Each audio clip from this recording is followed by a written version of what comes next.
Hey, thanks, John. Over at Alcorn Clean Fuels by Claremont, Randy Doyle is here, Roger Tulkrum, and also Patrick Buckwalter. And we were debating putting this program together, whether they would come into the studio or I would come over here. And, of course, I kidded Randy and said, let's do it in the boardroom. Then I can be an important person for a half hour, right, Randy? You're always important. Come on. And the other thing Randy said when I first got in this, we were talking about, I just started at KDHL just as Alcorn was coming online. So I told Randy for 20 years. And Randy said, yeah, it seems like longer than 20 years you've been harassing me. That's right. I thought you've been doing it forever, but when you picked something from the get-go. We try and have fun, don't we? Yeah, we do. We have a good time. But I'll tell you what, Randy, all kidding aside, whenever I'm out and about and I drive by a farm-owned ethanol plant like Alcorn, some of the others, especially at night, I see this thing and I go, wow, farmers built this, they had the vision to do this, and look what it's turned into. Isn't that amazing? You know, I know someone who said that in a year this place will just be nothing but weeds. And I keep thinking, look at what we've grown out here in the weeds. This is pretty good. Well, and a lot of it was the vision, and Roger, you were involved in getting this off the ground and getting it going. You and Orlo, and you have to drive by sometimes in wonderment too, don't you, what it's turned into? Actually, I wasn't really involved at the very beginning. I was a shareholder, but yeah, my dad had a lot to do with the inception of it.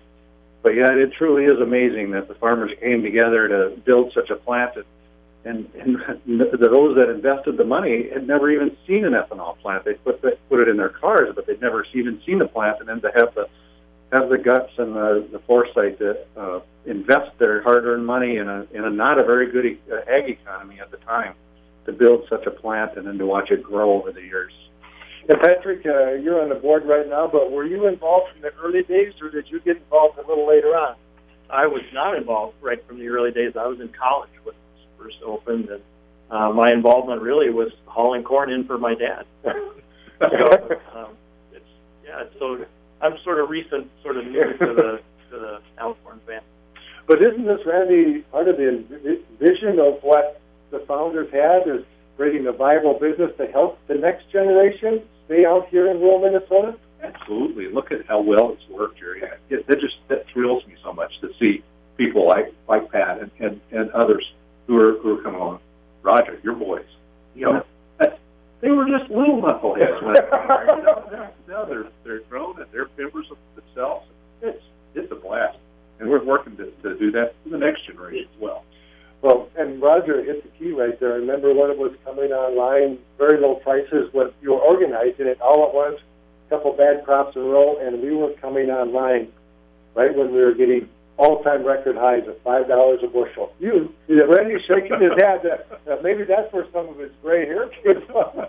Yeah, we did. I remember when we were going to start, we knew we had to start up.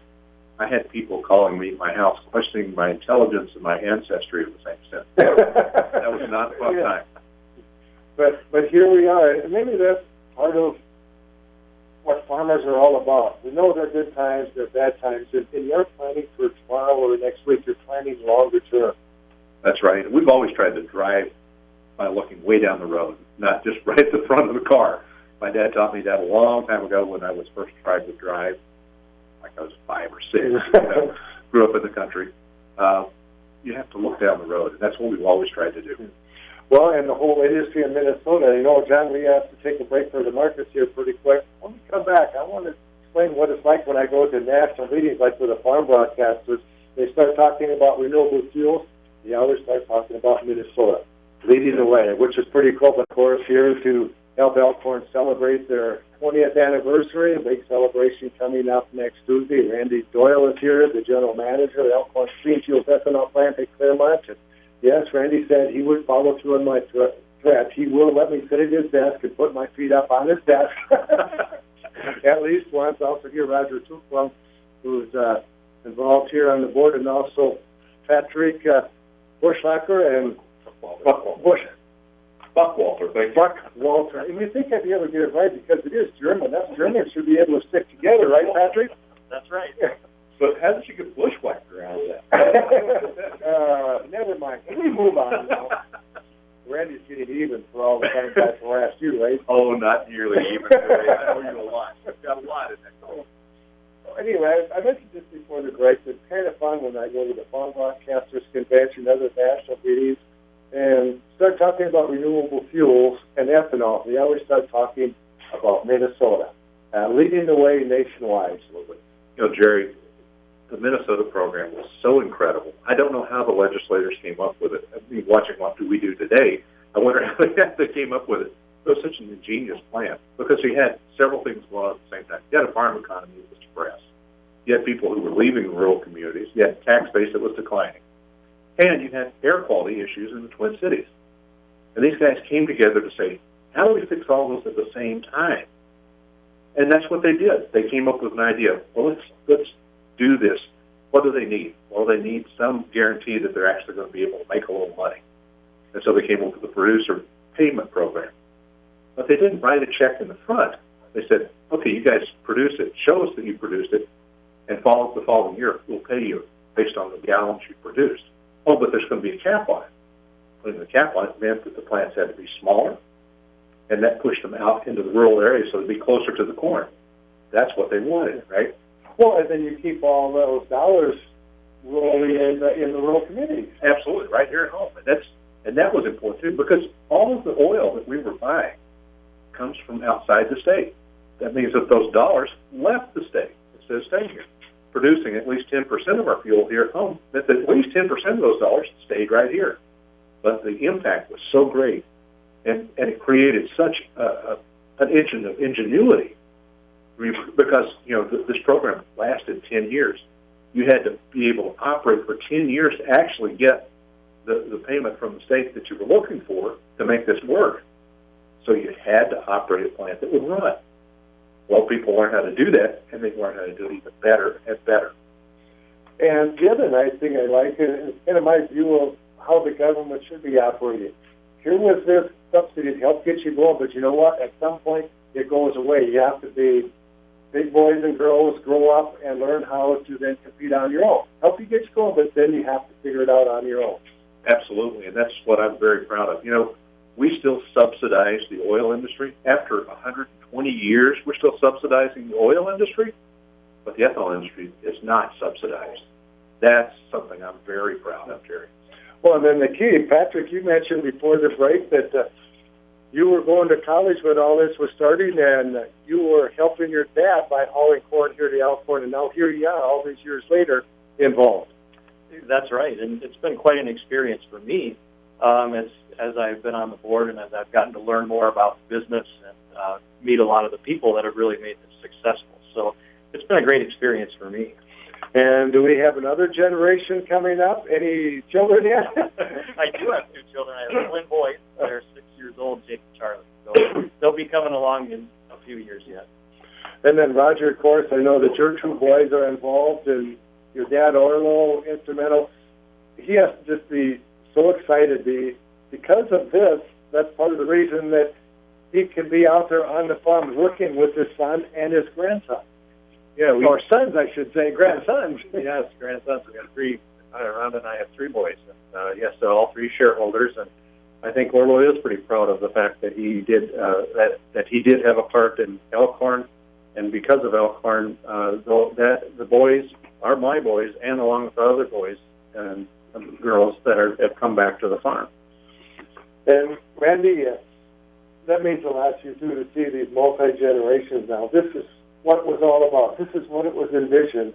Absolutely. And, you know, I was thinking about preparing for this 20-year celebration. We've gone through a lot of old pictures, and I remember Orlo driving one of his favorite old collector cars into a place where we were promoting E10. You know, that's what he built up with. And I said, Orlo, you know, everybody tells me that's bad, these cars. Heck no. I use it all the time. You know, he was such a believer and such a promoter for us.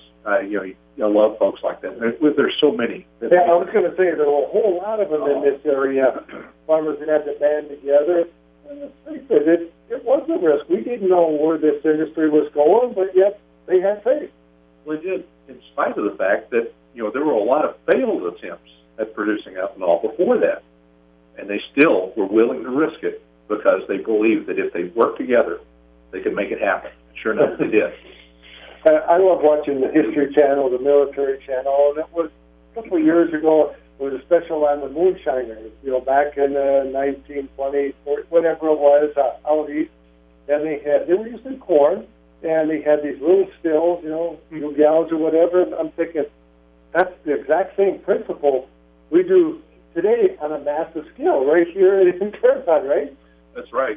Jerry, after the Arab oil embargo, when people really started saying, what are we going to do and how are we going to do this, and ethanol started to come back into focus again, there was a guy who ran around the state fairs, and he had a whole still on a trailer, and he had it labeled the OPEC killer. And he was selling those. It's basically the same stills you saw on that History Channel show. Well, before we went out here, Roger, you had a great story to tell about Blooming Prairie and its history making ethanol or moonshine back in the day. Yeah, it was the drinkable kind of ethanol. You bet. Yeah, back in the Prohibition days, Blooming Prairie has quite a colored history of producing illegal ethanol. Yes. And even Al Capone was involved, or legend has it? Allegedly, yeah. That explains a lot with Orlo, doesn't it? Oh, let's talk a bit about what you're going to be doing, the big celebration for everyone on Tuesday that are members of Elkhorn. Well, members are going to be treated to a steak dinner and a whole program about our history, and they're going to get to see things from all the folks, the organizations that we're a part of, so I'm excited about that for them. But for the public at large, we're doing an E85 promotion the same day.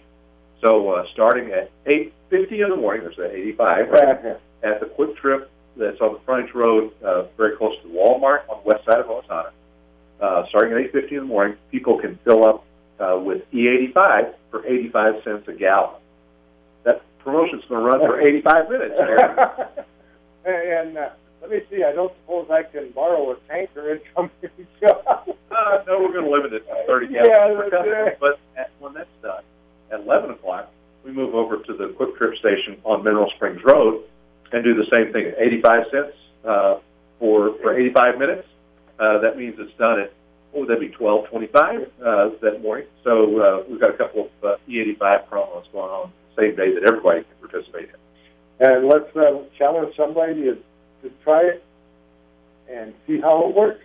Right. There are a lot of folks that drive flex fuel vehicles that have never put any ethanol in them other than E10 instead of gasoline. And, this is a chance for them to try it out, see what it's like. And those folks who have been customers, they get a little reward, too. They're going to get a cheap tank of gas. So that's kind of fun. I dream of the day when there's a service station right out front here, and I could just stop and get E85 or a blender pump right out front here of the plant on Highway 14. Am I dreaming? No, you're not completely dreaming. That might happen somewhere down the road, Julie. It was fun, too, when I pulled in. Guess what? A semi-tanker I met down the frontage road heading out. Yep, there's a lot of ethanol that leaves here every day on trucks. You betcha. Well, let's talk a bit about the history then. The nameplate capacity when Elkhorn started, what it is now. You've kind of done some minor tweaking to get it to run more efficiently, and then what's going to happen here very soon. Yeah, Jerry, so when we were built, when you and I first met, this place... Why did he wince, Pat, when he said that? you picked up? Yes.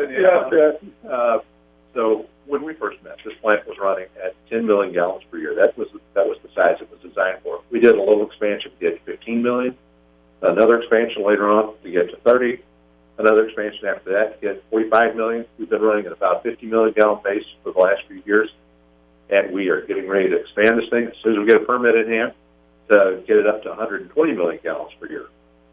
Wow, that's more than double. That's more than double. You're right. It's a big investment, but that's what it's going to take for us to be in business for the long haul, and that's what we're here for, to continue to be a good, strong corn market. Well, that's key, isn't it, Pat? Because look at the opportunity that you have. You want your kids who are a little younger than Roger and Rhonda's boys and lots of other farmers like that to have the opportunity. And it seems like in agriculture, you either have to be moving forward and keeping up, or pretty soon there are weeds growing in the plant. Well, that's exactly right, and I'm excited for this opportunity. This really will stake our place in this industry for a long time. Randy, you have to tell that story of some of, you alluded to it about, we figured out how to do things more efficiently all the time. Remember the basic and using anhydrous ammonia? Remember that story? Oh, yeah. You have to tell that. There's people that, maybe they aren't chemists and scientists, but they understood how this process works. And they were farm boys, farm background, and they put two and two together and figured out how to do some things to make this plant more efficient at every ethanol plant in the country. Yeah, when I first started in this industry, we used to adjust our pH using caustic, sodium hydroxide. It's a very strong base, right? But it has the bad habit of adding a little too much sodium, too much salt to the process, which inhibits yeast. And we were scratching our heads one day trying to think of this, and one of the kids that worked for me says, "Well, ammonia's a base, ain't it?" I went, "Yeah, it is." "Well, you ever thought about trying ammonia?" No, we hadn't. So we hooked up, jerry-rigged the system, and got a little ammonia in the tank. Found out we could adjust the pH. We found out you can go too far. You can actually make green alcohol, which is not a good thing, Jerry. Or blue alcohol, which is not a good thing either. But we learned how to use it, and everybody in the industry adapted that, because now you don't have the salt. You actually have some nitrogen in there, which the yeast likes that. So, it's those little innovations that just continue day after day, and that's what makes it so much fun. You get to learn every day. You can do it better, and we always believe you can do it better. That's so much fun. And that's what's so cool with all these people in the industry. Those sorts of things are happening all over, and you guys don't look at each other plants as competitors. We're in the same industry, so you share ideas on how to do things better. That's one of the characteristics. I would say we really got started here, Jerry, from this plant in Claremont, is the idea of collaboration and sharing information and ideas. We are competitors, yes. We don't talk about pricing and all that sort of stuff, but we do share ideas, because in the middle of the night, it's kind of nice to know that somebody down the road has the same motor that you might need. It's also great to know that they maybe have a different way of thinking about things that might be exactly what you need as well. You might be thinking of things that they need, and that sharing, that idea sharing, has made all of us better. That kind of reminds me of what rural Minnesota's agriculture was all about. Roger, Pat, maybe you remember growing up when farmer got sick, something happened, guess what? All the neighbors would come over and help. Right, yeah. I remember Orlo taking the generator over to a local dairy farmer when his power went out. So, yeah, I'm very familiar with that type of attitude. Yes, that's great. And, Pat, you remember those sorts of things, too? Absolutely. It happens all the time. When somebody's not able to get their work done or needs some help, there's always somebody there. Why don't you explain some of the other changes as this expansion takes place? Did you mention once there's going to be like 2 railroad tracks, one for ethanol and another for loaded unit trains? Is that the streets ready?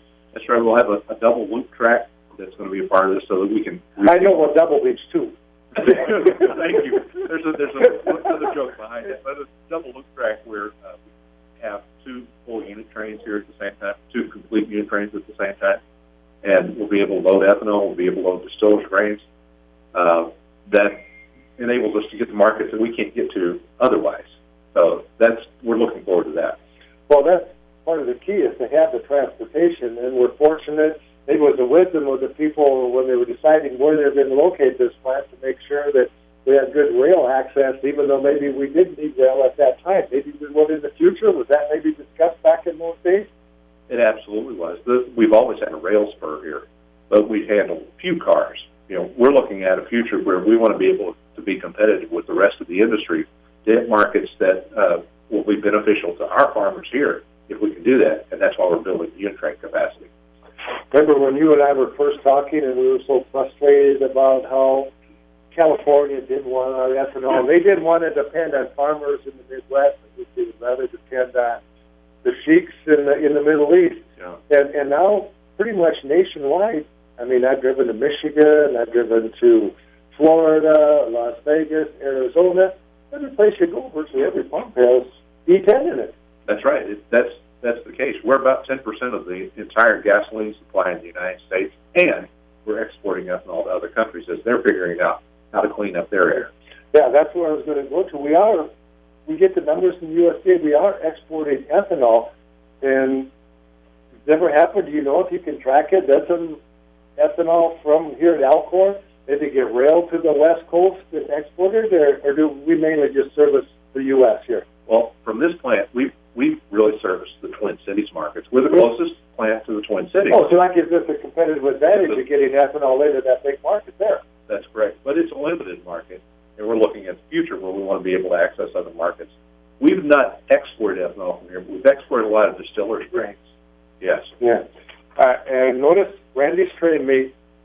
It's a co-product. That's right. It's a co-product, not a byproduct. It's a co-product. My biggest frustration when you see those that are always trying to take a shot at the ethanol industry, they're still trying to drive the food versus fuel debate. And every time they talk about it, we're going to use, about 5 billion bushel of corn this year that will go into ethanol plants like Alcorn. It doesn't all just disappear. And that's how they like to portray it all the time. That's right. When we're feeding our livestock, what we need is not more carbohydrate. We need more protein. That's what we're building that muscle mass off of. So what we're doing here is we're just taking the carbohydrate portion off. We're concentrating the protein to make it a more valuable feed, but it also makes it cheaper to transport because it only takes one car to transport that feed to an animal, say in Texas, where today it takes 3 rail cars. So we're cutting down transportation costs. We're producing fuel here at home so that people can drive locally, right? They can drive on fuel that's produced right here at home. And we're producing feed. Feed, fuel, and freedom, Jerry. That's what we're making. And cleaner air. And cleaner air, absolutely. I was on a panel recently with a gentleman from the American Lung Association. And someone said, why is the American Lung Association interested in ethanol? He said, look at the Twin Cities market.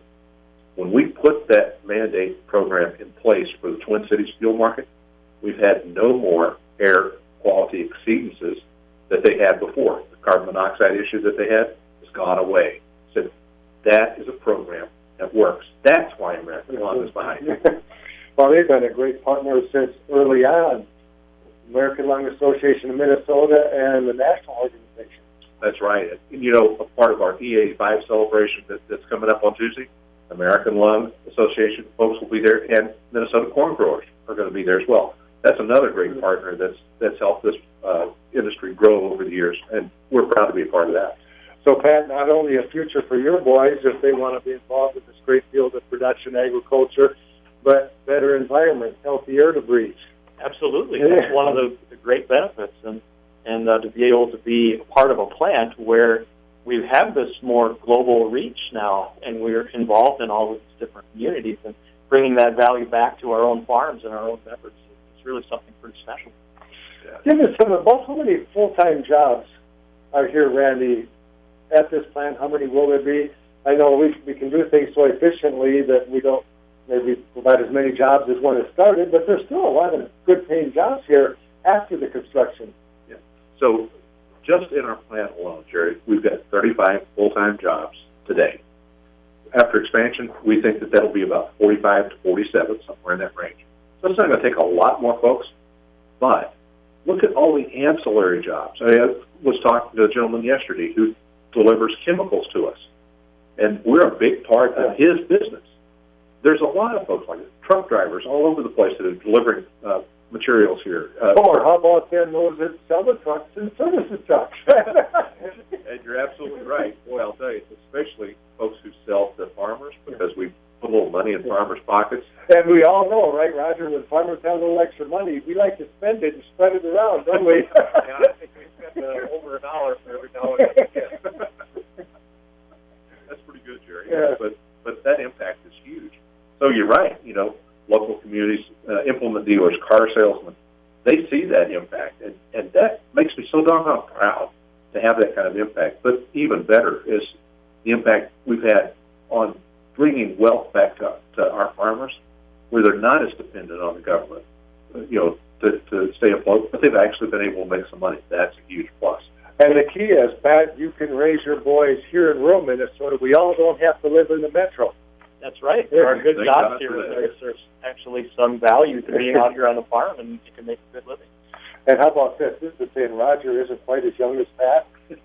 They can raise Roger and Roger's grandchildren and Orlo's great-grandchildren. Well, I don't know. We did have 2 weddings last summer, but I don't know. That they kind of blushed when I. With multiple generations having a future in rural Minnesota rather than living in the Rochester area, the Mankato, St. Cloud, the Metro. Yeah, Jerry. And when you think about that wealth that we're generating that goes back to the farm, what does that do for our schools? Right? We've raised the value of farmland. That, you know, I don't like talking about it. It increases taxes, but it does, and it increases the support that we've got. We've got more families that can actually make a living out here, so our communities aren't dying off like they were, and that's a huge plus. Well, Randy, we only have about a minute left. Quickly, those 85 promotions again. Oh, so E85 is going to be available at the Quick Trip on Frontage Road out by Walmart in Owatonna. At 8:50 in the morning, it starts. You can buy E85 for 85 cents a gallon. Then at 11 o'clock, that promotion moves over to the Quick Trip on Mineral Springs Road, where you can do the same thing. Buy E85 for 85 cents a gallon. Limit, Jerry, only 30 gallons. You can't come in with a thing. But it's a great deal. Thanks for coming on today, Pat. Thank you for having me. And thanks, Roger. Say hi to Orlo and the rest of the gang for me. I think Orlo's listening. Listen to KDHL and you, Jerry. And now about me, my picture taking with Randy with my feet on Randy's desk. Go for it, Jerry. Just knock the papers out of the way. John, and when you get the news coming up, we'll send it back to you at KDHL.